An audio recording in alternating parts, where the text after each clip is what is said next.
ஒரு சாதாரண மனுஷன் சொன்ன ஒரு பொய் அன்னைக்கு இரவு ஒரு குடும்பத்தையே அழிச்சிருச்சு. ஆனா பல வருடங்கள் கழித்து அதே பொய் அவனுடைய வாழ்க்கையவே திருப்பி போட்டுருச்சுங்க. எப்படி? வாங்க கதைக்குள்ள போலாம். ஒரு சிட்டில ரவிங்கிறவ வாழ்ந்துட்டு வராரு. அவர் ஒரு மளிகை கடையில வேலை பார்த்துட்டு இருக்காரு. அவரை பத்தி எல்லாம் சொல்லணும் அப்படின்னா ரவி நல்லவன் தான். ஆனா சின்ன சின்ன பொய் நிறைய பேசுவான். ரவி யாரையும் காயப்படுத்த மாட்டான். ஆனா தேவையில்லாம கூட ஒரு பொய் சொல்ற பழக்கம் அவனுக்கு இருந்துட்டு தான் இருந்துச்சு. ஒரு நாள் இரவு கடையை மூடிட்டு வீட்டுக்கு போலான்னு கிளம்பிட்டு இருக்கப்போ சாலையோரத்துல ஒரு பைக் விபத்து நடக்குது. ஒரு இளைஞன் ரத்த வெள்ளத்துல கிடக்குறான். அருகில் மக்கள் எல்லாம் கூடி இருக்காங்க. யாரோ போலீஸுக்கு கால் பண்ணிடுறாங்க. போலீஸும் வந்துடுது. யாராவது விபத்தை பார்த்தீங்களா அப்படின்னு கேட்குறாங்க. அந்த நேரத்துல ரவி பயந்துடுறான்.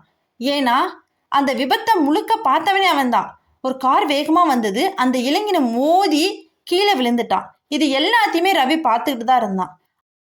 ஆனா காரை ஓட்டிட்டு வந்தது ஒரு பெரிய அரசியல்வாதியோட மகன். ரவி உண்மையை சொன்னா எங்க பிரச்சனையில் மாட்டிக்குமோ அப்படின்னு நினைக்கிறான். அதனால சார் நான் எதுவும் பார்க்கல அப்படின்னு சொல்லிடுறான். அடுத்த நாள் அந்த இளைஞன் மருத்துவமனையில இறந்தும் போயிடுறான். அவனுடைய அம்மா கதறி அழுகுறாங்க.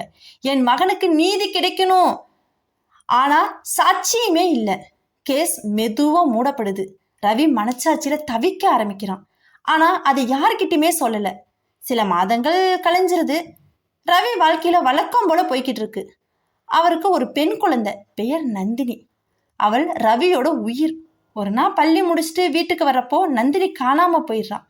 முழு குடும்பமே அதிர்ச்சி. போலீஸ் தேட ஆரம்பிக்குது. ரவி ஒவ்வொரு தெருவிலும் ஓடுறான். என் பாப்பாவை காப்பாத்துங்க, என் பாப்பாவை காப்பாத்துங்க அப்படின்னு ஓட ஆரம்பிக்கிறான். கத்துறான், கதறான். 2 நாட்கள் கழித்து ஒரு லாரி டிரைவர் போலீஸிடம் வந்து சொல்றான். சார் நான் சந்தேகப்படுற மாதிரி ஒரு வேனை பார்த்தேன். ஆனா பயந்து சொல்லல. அந்த ஒரு தகவல் முக்கியமான தகவலா இருந்துச்சு. ஆனா அவன் தாமதமா வந்து சொன்னதுனால குற்றவாளி தப்பிச்சு போயிட்டான். ரவி ரொம்ப கோவமா கத்துறான்.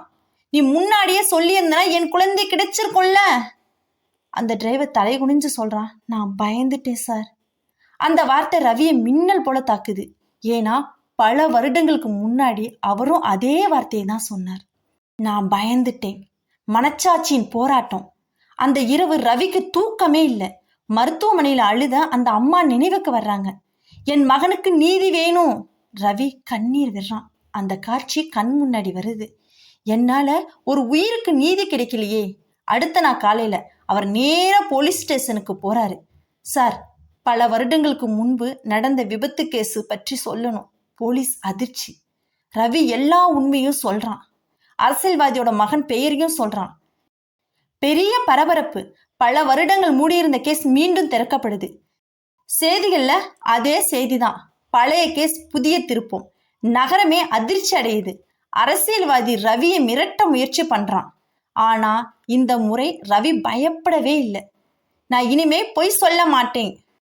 கோர்ட்ல இறந்த இளைஞனோட அம்மா கிட்ட ரவி கண்ணீர் மல்க சொல்றான். அம்மா அன்னைக்கு நான் உண்மையை சொல்லியிருந்தா உங்க மகனுக்கு சீக்கிரமாவே நீதி கிடைச்சிருக்கும். மன்னிச்சிருங்க. அந்த அம்மா அழுதபடி சொல்றாங்க. தாமதமா இருந்தாலும் உண்மை வெளியில வந்துருச்சு. நீதி கிடைச்சிருச்சு. அது போதும்பா அப்படின்னு சொல்றாங்க. கோர்ட் குற்றவாளிக்கு தண்டனை வழங்குது. சில நாட்கள் கழித்து நந்தினி கிடைக்கிறா. ஒரு முதிய தம்பதியினர் அவளை பாதுகாப்பா வச்சிருந்தாங்க. கடத்தல்காரர்கள்ட்ட இருந்து அவளை காப்பாத்தினது அவங்க தான். ரவி மகளை கட்டி பிடித்து அழுக ஆரம்பிக்கிறான். அவருக்கு புரியுது, ஒரு உண்மை தாமதமா வந்தாலும் வாழ்க்கையை மாற்றும் அப்படின்னு. இதுல இருந்து என்ன தெரியுது அப்படின்னா, பயத்தால் மறைக்கப்படும் உண்மை ஒரு நாள் பெரிய வழியை தரும். உண்மையை சொல்ல தைரியம் வேண்டும். ஓகே ஃப்ரெண்ட்ஸ், இந்த கதை உங்களுக்கு பிடிச்சிருக்கு நம்புறேன். மறக்காம லைக் அண்ட் சப்ஸ்கிரைப் பண்ணுங்க.